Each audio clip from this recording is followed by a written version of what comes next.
د څو جمعې داسې د پیغمبر علیه الصلاة والسلام د خوږو صحابه کرامو چې د هغه د باغ ګلونه و د هغې تذکره شروع ده.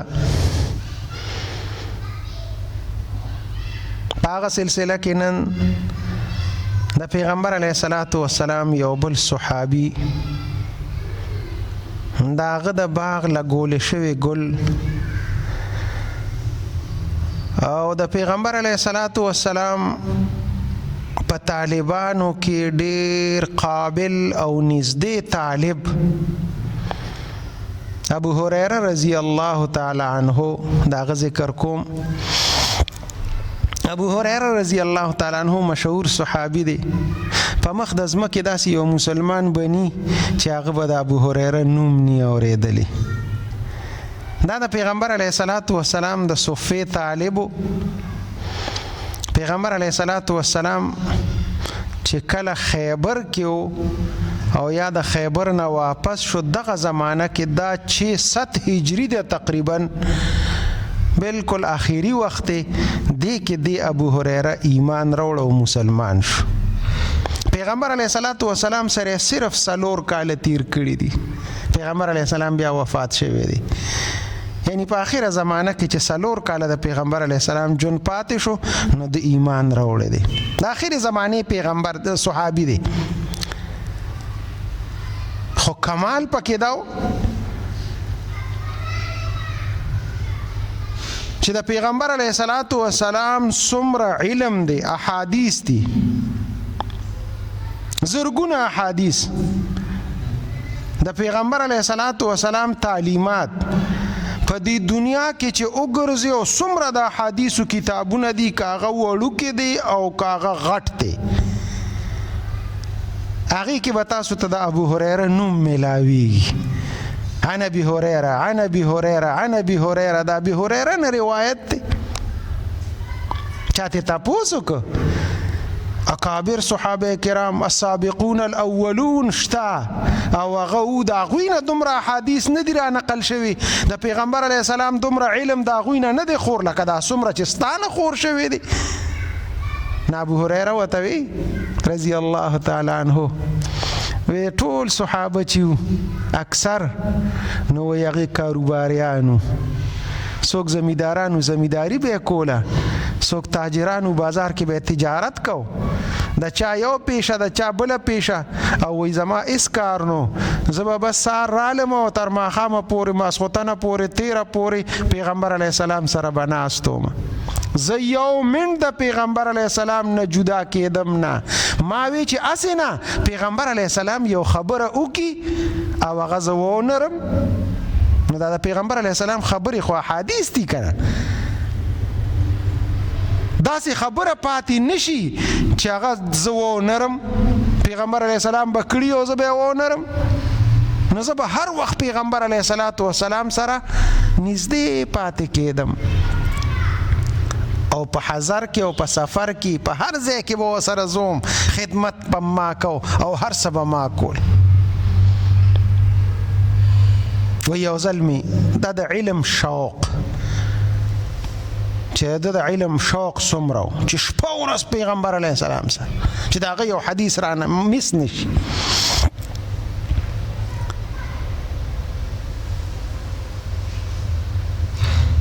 پیغمبر علیه الصلاة والسلام ته مې یو ځل شکایت وکړ، یا رسول الله صلی الله علیه وسلم زما حافظه کمزورې ده،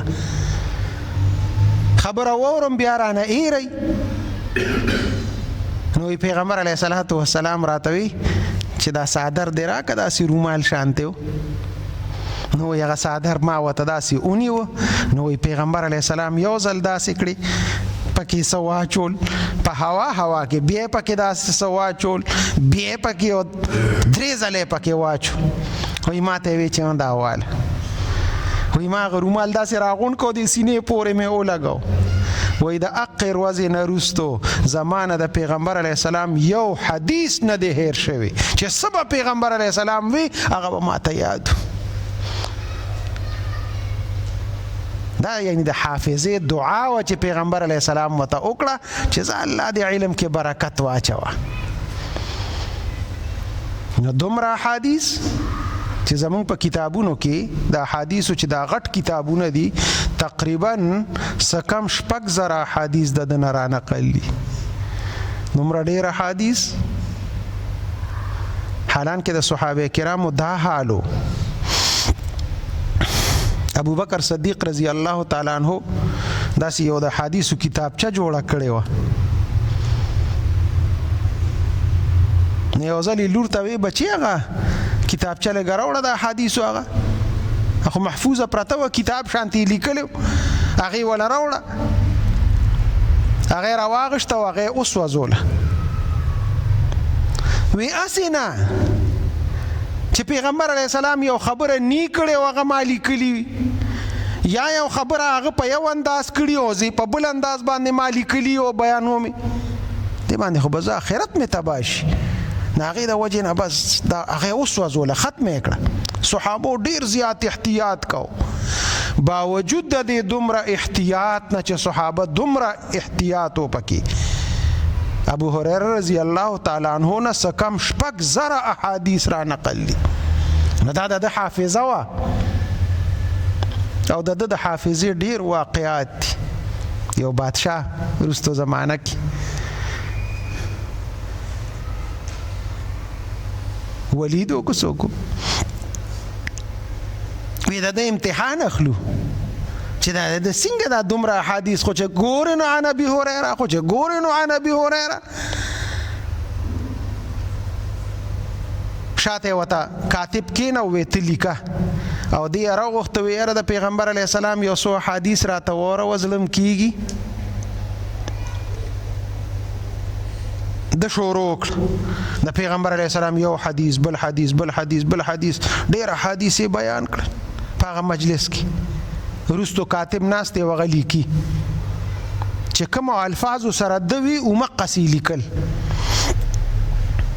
بس لاړه رخصت یې څه وخت پسې بیا راوغوښت وی یاره هغه ستا حدیثو هغه تا دلته بیان کړي، هغه مونږ لیکلی و، مونږ وی چې یاره دا به مونږ سره محفوظ پراتی خو هغه ضایع شوي دي، مهرباني وکړه هغه حدیث راته لږ بیا بیان که. اوس که ما ته چا ووي چې تېره جمعه کې تا څه ویلي دي ما ته هېڅ پته نه لګي. مونږ ته پرونی خبره یادوي، هغه دومره احادیث ویلي وو نه هغه چته یاد پاتې کی. ابو هريره رضی الله تعالی عنہ حافظي قوت ته وګوره چې هغه احادیث چې د هغه مخکې د هغه بیان کړي څو موده مخکې هغه ورته یو په ترتیب هغسې چې لومبی یې کوم حدیث ویلی، دویم یې کوم حدیث ویلی، دریم یې کوم حدیث ویلی، څلورم هغه ټول یې ورته فرفر کې بیان کړي. الله دومره لوی حافظه ولا ورکړې وه. دا د پیغمبر علیه السلام هغه دعا وه چې هغه ولا ورکړې وه چې الله دې حافظه کې برکت واچ. نو دا د علم شوقي او ډېر زیات. وی نور صحابه کرام بلاړل او زه به صفه کې ناست وم، د پیغمبر علیه السلام مدرسه ده صفه، او غریب صحابي و د روټۍ دره کې هم نه لګېده. وی نارې به را باندې تېرېدې، وی کله کله به را باندې د لوږې د لاسه بېهوشي راله. نو وی چې بېهوشي به راله نو وی د خلکو به دا خیال و چې دا په د میرګي هغه دوره ده. نو عربو کې دا طریقه وه چا باندې چې میرګي رالل نو په دې سټ به یې وله داسې خپه کېښوده، نو دا یې زور به یې وله ورکړو نو هغه به ټیک شو. نو وی خلک په رالل جوړېده باندې د میرګو دوره ده، نو وی زما په دې سټ پې ایښودې، حالانکې وی زه به د لوږې د لاسه په ځمکه الټه پروت وم، ما د لوږې د خېټه مې دړ به کو د لوږې د لاسه. وی یو ځل ډېر زیات وږی شومه، نو وی د خپلې خېټې تو مې په دې ځمکه ساړه و، دا ځمکه داسې لږه یخه وه لمده شانتې وه، وی په هغې پرېوتم او وی ما وی چې ځه لار ده څوک په راشي نو کیدای شي د روټۍ ستم راته وکړي. وی زه په لار کې پروت یم، ابو بکر صدیق رضی الله تعالی عنہ راته راغی، وی د هغه نه مې د مسلې تپوس په بانه باندې وکړه چې زه د مسلې تپوس پتې وکړم نو کیدای شي روټۍ ست راته وکړي. وای ماته د مسالې تاسو کوی هغه وی چې یاره بس یا جواب راکو یا را نه کچ یا ما ته پته ده یا نشته خو بس خبرې مکړه و یا غلاړ زما په مقصد پوه نه شو وی لک سات پس حضرت عمر راغی حضرت عمر ماته مسالې تاسو کو هغه چې دینو جواب راکو بس قصه ختم کړه هغه ملاړ وی پیغمبر علیه الصلاۃ والسلام راغی پیغمبر علیه السلام راغی په ما باندې پوه شو څنګه پروت ابو هريره یا رسول الله صدا مسالې تاسو کومه مسالې تاسو کا کنه وای دغه سي چل مساله ختمه شو ته وی راځه ځان سره کور ته بوت چې کور ته بوت د کور نه جام د شودو ډک راوخ کوله اوس پیغمبر علیه السلام وې داسې جام لاس کې نیولې دی وای ما وی چې زکار خوشو ډک جام دی خبه په موړ شم وای اوس هغه لاس کې نیولې دی او زما تلوار ده او پیغمبر علیه السلام ما ته وی لاړ شه او مدرسه کې چې نور سونه طالبان دي ټولو ته आवाज ک یا خدای ما دا څه په مصیبت وړم دا اوس یو جام شو د یو ګوټ په مورسي نو زما مقصد خو حاصل نشو وای زلالما صفه کې چې څومره طالبان غون میرا واستل صحابه میرا واستل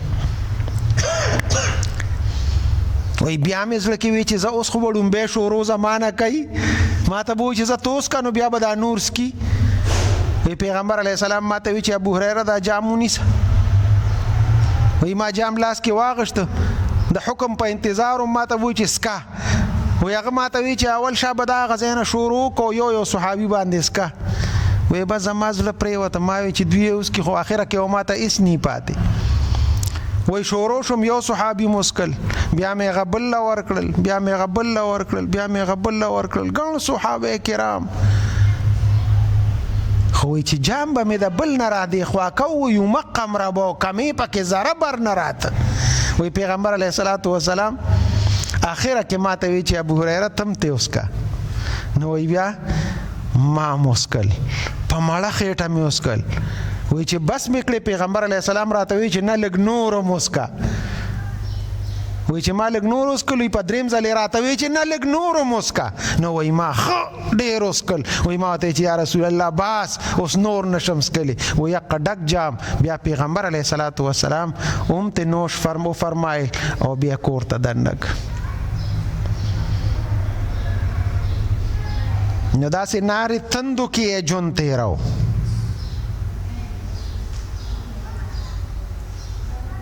خود علم حاصله او د علم یو شوق په داسې حالاتو کې دغه سخت جون او بیا دومره مشقت سره علم حاصلول چې شپه ورځ پیغمبر علیه الصلاۃ والسلام سره یو ځای ګرځه چې دا غسخ حدیث هغه زمانہ خطا نشي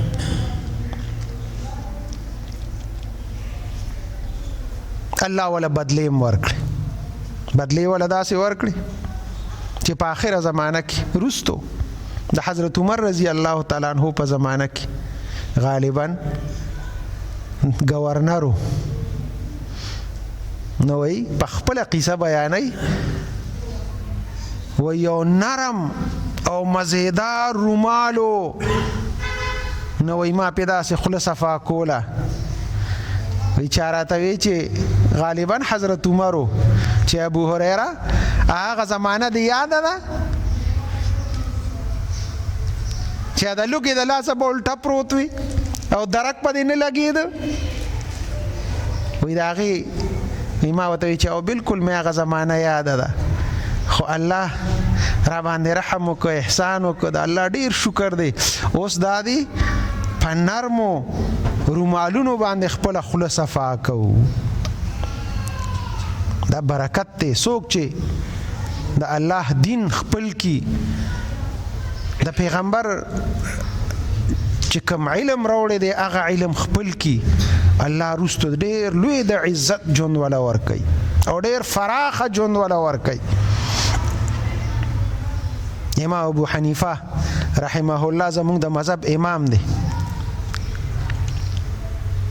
ناستو درس کو څه مېلمانې رالل، ورسره خوا کې یو هوټلو،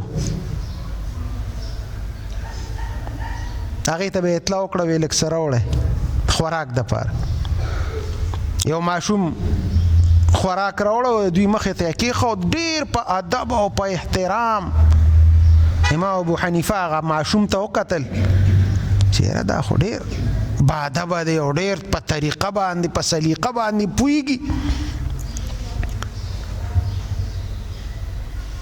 هغه یو ورځ خو غم غرض ونه که، په دویمه ورځ باندې بل ورځ بیا چې ته میلمانه راغلي، بیا هغه ماشوم چې دی نو خوراک راغشتی و د هغه هوټل نه، دوی مخې ته یې کېښود. پیغمبر علیه السلام تپوس وکړ دا ماشوم څوک دی، دا د څه نوم دی؟ د هغه ماشوم نه غالبا تپوس وکړ، هغه ورته وایي چې زما نوم یعقوب دی. د پلار د بچی څه نوم دی؟ د پلار مې ابراهیم نوم دی، او وفات شوی دی، زه یتیم یم، دی هوټل کې مزدوري کومه. بچی د هوټل والا څومره پیسې درکوي دروازې؟ روپۍ یا دوه؟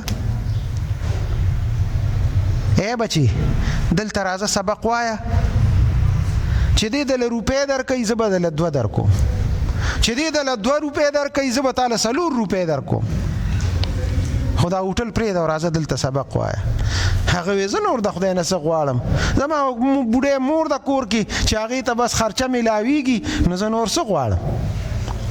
هغه ماشوم راغی او امام ابو حنیفه سره سبق شروع چې دی ماشوم د ورځې خرچې ولا ورکړه، هغه کوټل والا ولا 1 روپۍ ورکوله، امام ابو حنیفه ولا 2 ورکړې. سباله چې د کور ته لاړ د شپې او مور له 2 روپۍ ورکړې، نو مور یې حیرانه شوه چې ده خو به نور کله 1 روپۍ راوړه او نن یې 2 راوړي دي. بچی دا کم ځای وي؟ مزدورۍ کې راته میلاو شوي دي.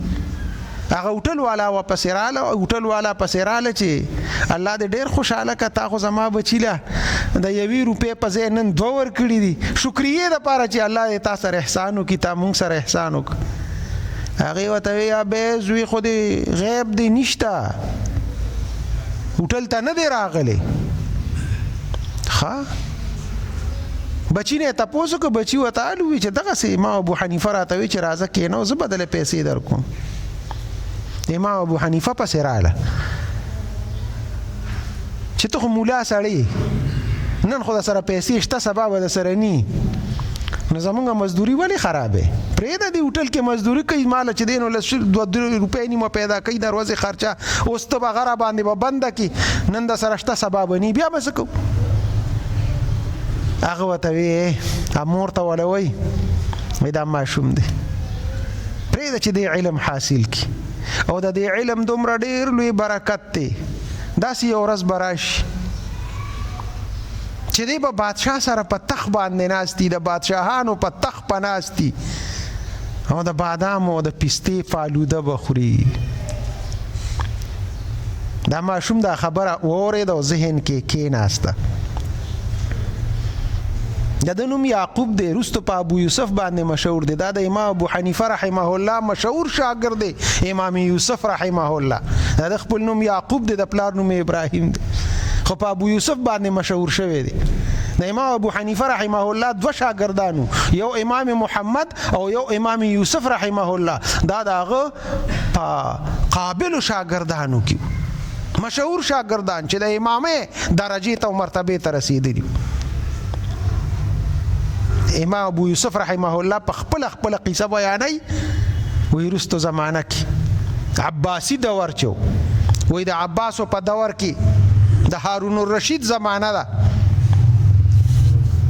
او عباسي دور داسې دور و چې په ټوله دنیا د هغوی حکومت و، د هغوی یو بادشاه داسې ناست و، تاریخ لیکلی دی. نو داسې اوریځ لاړه په اسمان کې، نه هغه اوریځې ته داسې وکتل، او هغه اوریځې ته وایي ته چې په کوم ځای ته لاړې او په کوم ځای باندې وورېدې، خراج به مونږ له راځي. چې ته په کوم ځای وورېدې د هغې خراج به مونږ له راځي. ټیکس به مونږ له راځي، عشر به مونږ له راځي. غرض یعنی چې د غرض دا چې ټوله دنیا د هغوی حکومت و، هغوی ته دا یقین و چې دا ټوله دنیا زمونږ حکومت دی. نو د هارون الرشید دور و، نه په تخت باندې ناستو او یا سبق ته ناستو، فالوده مخې ته پرته و خوړی. هارون الرشید ورته وکتل، حضرت دا خو مونږ کله کله خورو داسې چې زړه مو شي مونږ بادشاهان یو داسې. امام ابو یوسف ورته وایي دا خو زما د ورځې خوراک دی، دا خو زه روزانه خورم. او چې کله وایي په لومبي ځل یې خوړه، نو د هغه استاذه خبره د امام ابو حنیفه ورته رایاده شوه چې امام ابو حنیفه ویلي چې ته به په تخت باندې ناستې او فالوده به خورې، قیمتي فالوده به خورې.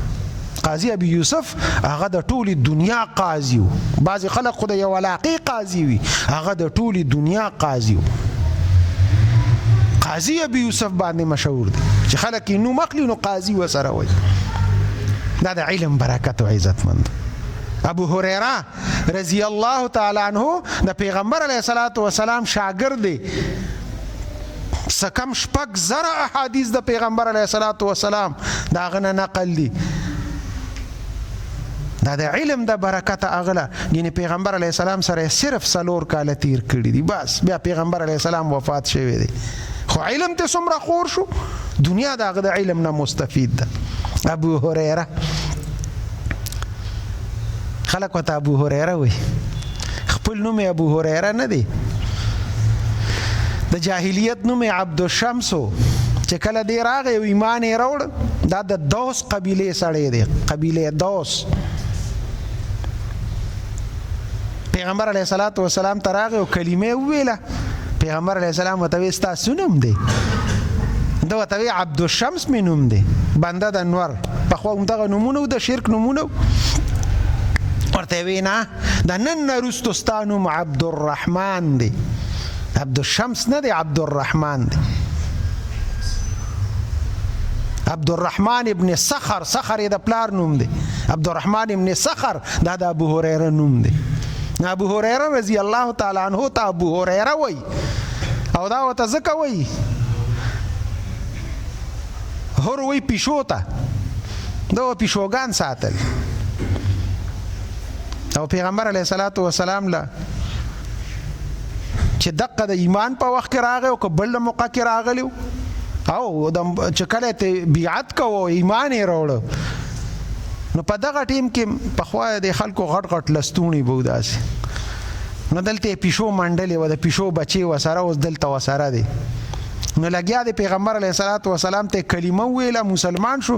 هلته پیشو یو میاو نارې کړي. پیغمبر علیه السلام ورته وایي دا څه دي یا رسول الله؟ دا خو پیشو ده، بچی دی. نو ما وی کوس دغلته پرېږدم نو څوک رک بشي، ضایع بشي. نو وایي ما وی چې راشه ځان سره محفوظ وساتم. دا هغې وخت نه ورته پیغمبر علیه السلام وی ته خو ابو هریره، ابو هریره. اب مونږ پلار ته وایو، زمونږ عام خلک وایي جوړې اب پلار ته وایي، خو د اب معنا پلار نه ده چې د پیشو پلار نه، د پیشو پلار نه. دا اب چې دی که نه، ابو اللبن، عرب وایي ابو اللبن، لبن شودو ته وایي. نو د شودو پلار نه، د شودو پلار نه، شودو والا ګجر چې وي، شودو والا د دې اب معنا ده والا، پیشو والا، شودو والا. ابو بکر، نو ابو بکر ته ابو بکر ځکه وایي د پلار د بکر نه دی، نه بکر وایي ابتدا ته، لومبیوالې ته. لکه یو جینۍ ده او هغه نوې بالغه شي، نو هغې ته باکره وایي، ځکه دا نوې بالغه شوې ده. سحر وختي چې وي هغې ته بکور وایي عربی کې، سحر وختي. نو دا د ورځې ابتدا وي، نو د ابتدا ته دې ته بکورت وایي، بکر وایي. او ابو بکر صدیق رضی الله تعالی عنہ چې د اسلام په هر کار کې به هغه اولو، اسلام یې مول وروړی دی. پیغمبر علیه السلام د معراج نه راغی تصدیق یې د اول کړی دی. غرض دا چې هر کار به د اسلام نو ابوبکر به پکې په اول کې و، نو ځکه ورته ابوبکر وایي. حضرت علی رضی الله تعالی عنہ کنیت ته ابو تراب، نو ابو تراب ورته ځکه وایي تراب وایي خورو ته، نو د خورو پلار نه خورو والا. پیغمبر علیه السلام یو ځل حضرت فاطمه زهرا کر راغی، وی علی څه شو؟ هغه ورته یا رسول الله په وړه خبره خپه شو، لاړه د کور نه. لور ورته فریاد وکړه، راووته ورپسې مسجد نبوي کې په ځان څادر راچولې دی، اوده دی چې داسې ډډې واړوله او خورې وې لاندې، ټول بدن یې د خورو کې ملاستو. پیغمبر علیه السلام را پاسو، وی پاسه ابو ترابه. د اقر ورځې نه هغه ته ابو تراب کنیت چې دی نو ورکړی شو، ای خورو والا. نو دا ابو چې وی ابو هریره د پیشو والا، د بزان سره پیشو ساتله بس. نو دا د پیغمبر علیه السلام صحابي دی. ټیم ختم دی، را روانې جمعې له به انشاءالله د سلک حالات نورم بیانو. خړومبی چې نن ما کومه خبره وکړه د علم شوقي او عزتمند پیغمبر علیه السلام سره 4 کاله تیر کړي دي، او علم چې زیات خور شوی دی او د پیغمبر علیه السلام زیات احادیث هغه دې سړي بیان کړي دي، تقریبا څه کم 6,000 احادیث دا د نه را نقل دي. دا د علم شوق دا مونږ ته د صحابه په ژوند کې دا مونږ ته تاغه دي چې تاسو علم حاصل کې، منځ کوي د منځ علم حاصل کې، روزه نیسئ د روزې علم حاصل کې، یو کاروبار کې د کاروبار علم حاصل کې چې دا کاروبار خلک څنګه کوي. ټول کارونه کومګه د دنیا کو او که د آخرت او عبادت کو چې دا علم مونږ سره وي. عزتمند علم دا رڼا ده، هغه به مونږ له رڼا راکوي، مونږ ته به لار ښیي. او که نه مونږ دغسې تیاره کې لګیا یو، هغه کاروبار به زمونږ دپاره د جهنم ذریعه ګرځي. هغه عبادت هغې باندې به مونږ جنت ته نه ځو، بلکې مونږ به تیارو کې یو، هغه به مونږ جهنم ته بوځي. الله دې زمونږ د ټولو د علم شوق نصیب کړي. اللهم صل علی محمد وعلى ال محمد کما صلیت علی ابراهیم وعلى ال ابراهیم. مردگان د اهل اسلام هم وبخي، بیمارانو ته خدای شفا ورکړي، شرعي حاجات هم ټول پوره وګرځي. خدای زمونږ ټولو په حال باندې رحم وکړي. وصلی الله تعالی علی خیر خلقه محمد و آله و اصحابه. سنت کوي، خدای مو بخښي.